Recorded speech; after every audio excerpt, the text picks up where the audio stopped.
आणि आता पावसाबद्दलच्या घडामोडी। नाशिक जिल्ह्यात सुरू असलेल्या संततधार पावसाने जिल्ह्यातील धरणांमधून मोठ्या प्रमाणात पाण्याचा विसर्ग केला जातोय। नाशिकच्या नांदूर मधमेश्वर धरणातून तब्बल 44,000 क्युसेक्सने, किती बघा, 44,000 क्युसेक्सने बापू पाण्याचा विसर्ग केला जातोय।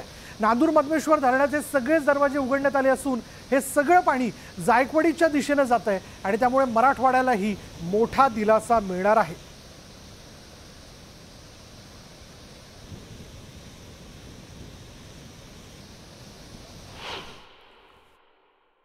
नाशिक जिल्ह्यात गेल्या काही दिवसांपासून मुसळधार पाऊस पडतोय आणि याच मुसळधार पावसामुळे नाशिक जिल्ह्यातील धरणं जवळपास 90 ते 95% भरलेली आहे। नाशिकमधील 5 प्रमुख धरणं आहे ती देखील 100% भरली आहे आणि त्यामुळे आता नाशिक जिल्ह्यातील धरणांमधून मोठ्या प्रमाणात पाण्याचा विसर्ग जायकवाडीच्या दिशेने केला जातोय। मी आता नाशिकच्या नांदूर मध्यमेश्वर धरणावरती आहे आणि या नाशिकच्या नांदूर मध्यमेश्वर धरणातून जवळपास 44,000 क्युसेक इतक्या मोठ्या प्रमाणात पाण्याचा विसर्ग जायकवाडीच्या दिशेने केला जातोय।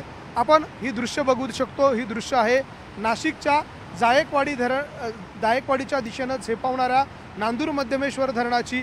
याच नांदूर मध्यमेश्वर धरणातून जवळपास 44,000 क्युसेक इतक्या मोठ्या प्रमाणात पाण्याचा विसर्ग केला जातोय। या धरणाचे सगळेच दरवाजे, एकूण 5 दरवाजे जे आहे ते या धरणाला आहे आणि या 5ही दरवाजांमधून हे पाणी जे आहे ते आता जायकवाडीच्या दिशेने झेपावतंय। या सगळ्या पावसामुळे, नाशिक जिल्ह्यात पडणाऱ्या पावसामुळे जायकवाडीच्या धरण साठ्यामध्ये देखील मोठी वाढ होताना आपल्याला पाहायला मिळते।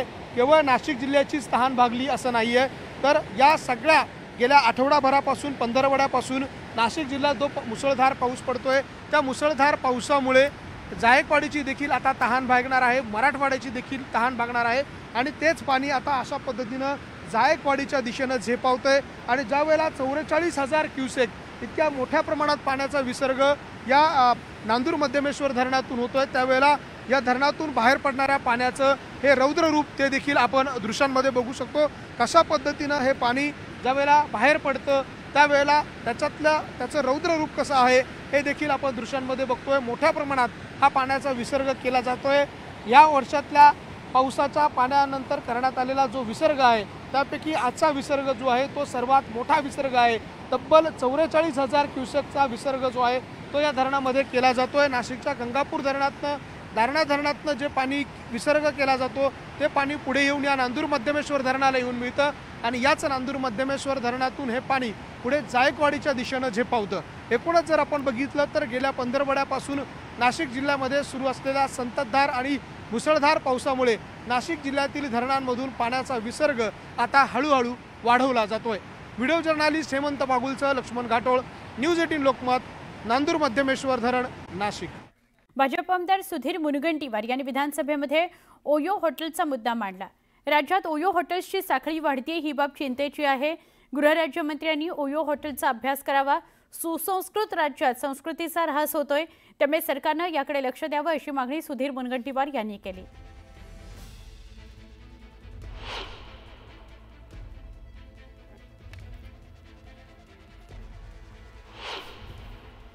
OYO नावाची एक हॉटेल चेन तयार झाली अध्यक्ष।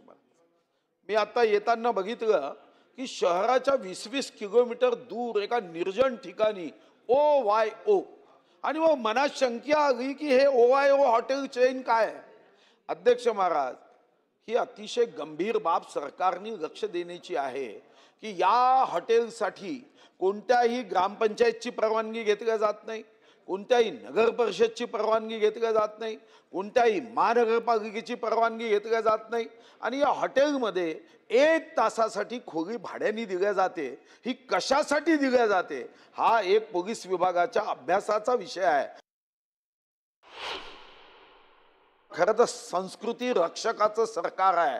इथं जर संस्कृतीचा ऱ्हास होत असेल तर माननीय उद्योग गृह राज्यमंत्री बसले आहे, त्यांना OYOचा अभ्यास करावा आणि एकदा महाराष्ट्रात किती OYO आहे याची माहिती हे माननीय मंत्री महोदयांनी देण्याची आवश्यकता आहे।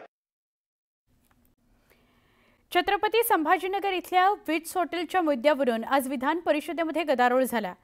हॉटेल वेस्टच्या खरेदी गैरव्यवहार प्रकरणाचा विषय आज लक्षवेधीद्वारे विरोधी पक्षनेते अंबादास दानवे यांनी सभागृहात मांडला। या खरेदी व्यवहारामध्ये नियमांचं उल्लंघन झालं, नोंदणी नसलेल्या कंपनीला टेंडर मिळालं कसं, असा सवाल दानवेंनी केला। यावेळी त्यांनी मंत्री शिरसाट यांचंही नाव घेतलं। यावर शिरसाट यांनी आक्रमकपणे उत्तर दिलं। तर या प्रकरणी उच्चस्तरीय चौकशीची घोषणा मुख्यमंत्री देवेंद्र फडणवीसांनी केली आहे।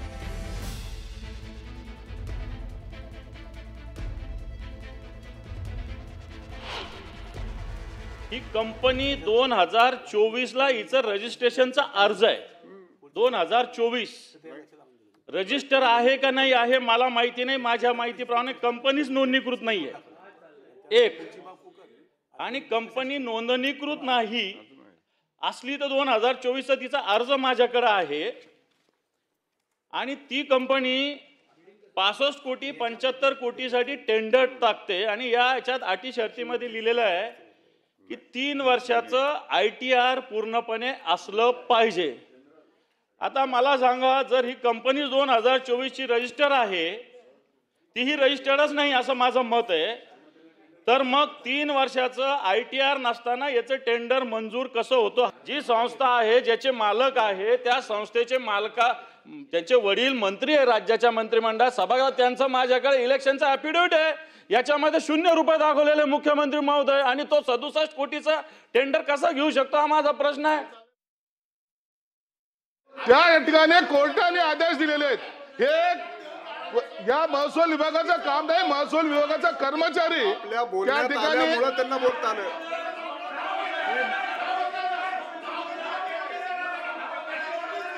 त्या ठिकाणी कोर्टाने निर्देश दिलेत, प्रत्येक टेंडर हे कोर्टाच्या आदेशानुसार काढण्यात आलेलं आहे। प्राइस कोणी ठरवली? प्राइस हे अधिकाऱ्याने ठरवलेली नाही, प्राइस हे कोर्टाने ठरवली। कोर्टात तुम्हाला जर विरोध करायचा असेल तर तुम्ही तो कोर्टाचा करा। सन्माननीय महसूल मंत्र्यांनी स्पष्ट केलेलं आहे की ही सगळी प्रक्रिया रद्द करण्यात आलेली आहे, त्यामुळे नव्याने प्रक्रिया करण्यात येईल। मंत्र्यांनी देखील आपला खुलासा या ठिकाणी केलेला आहे, तुम्हाला मान्य असो की नसो त्यांचा खुलासा झालेला आहे। तथापि या ठिकाणी आपण काही मुद्दे मांडलेले आहेत, आणि अशा प्रकरणामध्ये पारदर्शिता असली पाहिजे, म्हणून या संदर्भात अटी शर्ती किंवा इतर प्रक्रियेमध्ये कुठे अनियमितता झालेली आहे का याची उच्चस्तरीय चौकशी केली जाईल। निवडणुकीची नसेल तर त्याच निशिकांत दुबे यांना बिहारच्या निवडणुकीची जबाबदारी दिलेली आहे। भाजपचं जे प्लेबुक आहे, तोडाफोडा राज्य करा, 2 समाजामध्ये असेल, 2 जातींमध्ये असेल, 2 धर्मांमध्ये असेल, वाद लावा, वाद निर्माण करा आणि स्वतःची पोळी भाजा, हे आता प्रकार सुरू झालेले आहेत।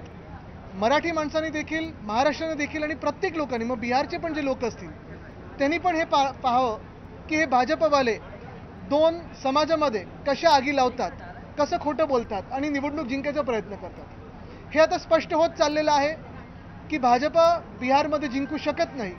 तिथे निवडणूक आयोगाने आता जे काही रिव्हिजन चालू केलेलं आहे निवडणुकीच्या रोलचं, सुप्रीम कोर्टात मला वाटतं तो विषय तर गेलेला आहे, पण हेच आहे की भांडणं लावायचं, खोटं बोलायचं, काहीतरी भयानक बोलायचं, विष ओकायचं आणि मग निवडणुका जिंकण्याचा प्रयत्न करायचा, हे जे काही भाजपचं राजकारण आहे ते आम्ही चालू देणार नाही।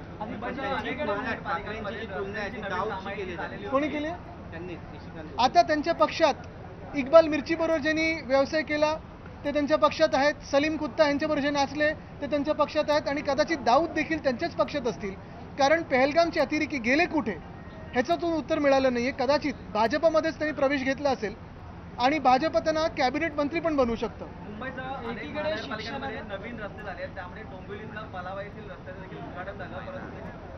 आता ती परिस्थिती बघा, त्याची परिस्थिती बघा, किंवा तो फ्लॅश बंद करणं, पलावाच्या तिकडचा जो रस्ता आहे त्याची परिस्थिती बघा, आधीची परिस्थिती बघा, आत्ताच्या पुलाची पण बघा। आणि परवाकडे मी ऐकलं जे गद्दार उपमुख्यमंत्री आहेत ते ठाण्यातून कल्याणला जायला पण आता हेलिकॉप्टर वापरायला लागलेत। मला वाटतं राजू पाटीलजींनी ते ट्विट केलं होतं। तर एवढ्या अंतरासाठी स्वतःसाठी हेलिकॉप्टर आहे, पण लोकांसाठी खड्डे आहेत। कुठच्या खात्याने हे बनवलेलं आहे? मुंबईचे रस्ते पहा तुम्ही, पुण्याचे हाल पहा तुम्ही, संपूर्ण महाराष्ट्रात प्रत्येक रस्ता, समृद्धी हायवे बघा ना तुम्ही, किती बेकार के खड्डे झाले, त्याच्यावर वरती खालती रस्ता झालेला आहे। 1 किलोमीटर तरी तुम्हाला सपाट दिसतोय का पहा। आणि ह्याच्यात राजकारण जरी बाजूला ठेवलं तरी तुम्ही पाहाल की कुठचाही महामार्ग घ्या मुंबईमध्ये, महाराष्ट्रामध्ये एवढा भयानक केलेला आहे कारण भ्रष्टनाथांनी त्याच्यात पैसे काढलेले आहेत. कर्नाट पूल तयार आहे. आमच्या वांद्र्यामध्ये कलानगरच्या बाजूला जो माहीमकडे पूल जातो तो पण बनवून तयार आहे. पण ह्यांना मुहूर्त सापडत नाहीये म्हणून यांचं उद्घाटन होत नाहीये. लोकांना त्रास झाला तरी चालेल पण भाजपचा मुहूर्त अचोक ही भाजपची भूमिका आहे. एक एक करून होतो ना इथे मंत्री योगेश कदम असं म्हणतायत की राज ठाकरे उद्धव ठाकरेंसोबत जाणार नाही, त्यांच्या मागे अनेक अनुभव आहेत. मी त्यांच्यावर जास्ती त्यांना महत्व देत नाही. त्यांच्यावर का बोलायचं आपण. आदित्यजी, एकीकडे शिक्षणाचा गाजावाजा केला जातो मात्र वर्ध्याच्या लोणसावळी गावामध्ये 12वी मध्ये ऍडमिशन मिळालं नाही. त्यासाठी आर्थिकदृष्ट्या वडील हे शेतकरी असल्यामुळे पैसे नाहीत म्हणून एका विद्यार्थिनीने आत्महत्या केल्याची घटना ही घडलेली आहे. हे जरी असलं तरी माझी माहिती अशी आहे की कृषी मंत्री हे आता कॅनडाच्या दौऱ्यावर चाललेले आहेत. शिक्षण मंत्री शालेय शिक्षणाचे असतील ते मस्तपैकी म्हणजे GRची काडी लावली त्यांनी तिथे. तुम्ही फक्त दुसरीकडे 11वीचा प्रवेश सगळा घोळ आणि घोटाळा आहे. सगळं काही होत असताना देखील कोणी याच्यावर बोलायला तयार नाही आहे. आणि प्रश्न असाच पडतो मग कर्जमाफीचा विषय असो, पीक विम्याचा विषय असो, मदतीचा विषय असो. शेतकरी 750 शेतकरी प्रत्येक आपण पाहतोय आत्तापर्यंत 3 महिन्यामध्ये आत्महत्या झालेली आहे. पण जे सत्ताधारी आहेत अशा मस्तीत फिरत आहेत आणि सांगतात की तुमचा बाप खरा हाच आणि तोच आहे. मुळात नम्रतेने जे फिरायला पाहिजेत, लोकांची काम केली पाहिजेत. 200 आमदारांचं यांचं सरकार असून पण जर हे हाल असतील तर मग काय करायचं.